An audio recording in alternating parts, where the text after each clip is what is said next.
പാളയം market Kalluthan കടവിലേക്ക് മാറ്റം സംബന്ധിച്ച് ഒരു വിവാദം ഉണ്ടായി വരികയാണ്. സ്വാഭാവികമായും നഗരത്തിൽ ഇത്തരത്തിലുള്ള വികസന പ്രക്രിയകൾ നടക്കുമ്പോൾ പല വിവാദങ്ങളും ഉണ്ടാകാറുണ്ട്. അതിനെ ആ രീതിയിൽ തന്നെ കൈകാര്യം ചെയ്യേണ്ടതാണ്. യഥാർത്ഥത്തിൽ ഒറ്റ കേൾവിയിൽ പാളയം മാർക്കറ്റ് ഇവിടെ നിന്ന് മാറ്റിക്കഴിഞ്ഞാൽ ഒരുപാട് അസൗകര്യങ്ങൾ പലർക്കും, പ്രത്യേകിച്ച് കച്ചവടക്കാർക്ക് ഉണ്ടാകും എന്ന് പലരും അഭിപ്രായപ്പെടുന്നു.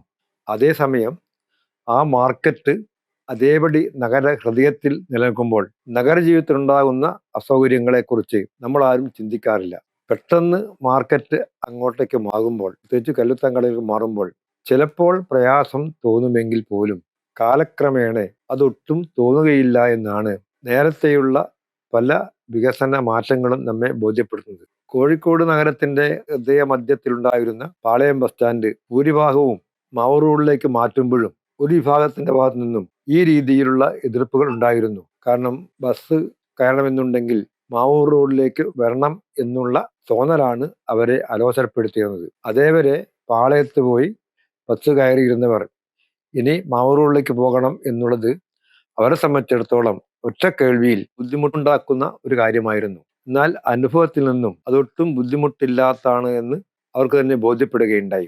പക്ഷേ പാളയം ബസ് സ്റ്റാൻഡിലെ മറ്റു ബസ്സുകൾ മാവൂർ റോഡിലേക്ക് മാറ്റിയില്ലായിരുന്നുവെങ്കിൽ നഗരത്തിലെ ഗതാഗത പ്രശ്നം എന്തുമാത്രം രൂക്ഷമായിരിക്കുമെന്ന് നമുക്ക് ഊഹിക്കാനേ മാർഗമുള്ളൂ. യഥാർത്ഥത്തിൽ നഗരം വികസിക്കുമ്പോൾ ഈ രീതിയിലുള്ള മാറ്റങ്ങൾ ഉണ്ടാവുക സ്വാഭാവികമാണ്. കല്ലുത്താൻ കടവിലേക്ക് മാറ്റുമ്പോൾ പച്ചക്കറി കച്ചവടക്കാർക്ക് ചിലപ്പോൾ പ്രാഥമികമായി ചില പ്രയാസങ്ങൾ ഉണ്ടാകാൻ സാധ്യതയുണ്ട്.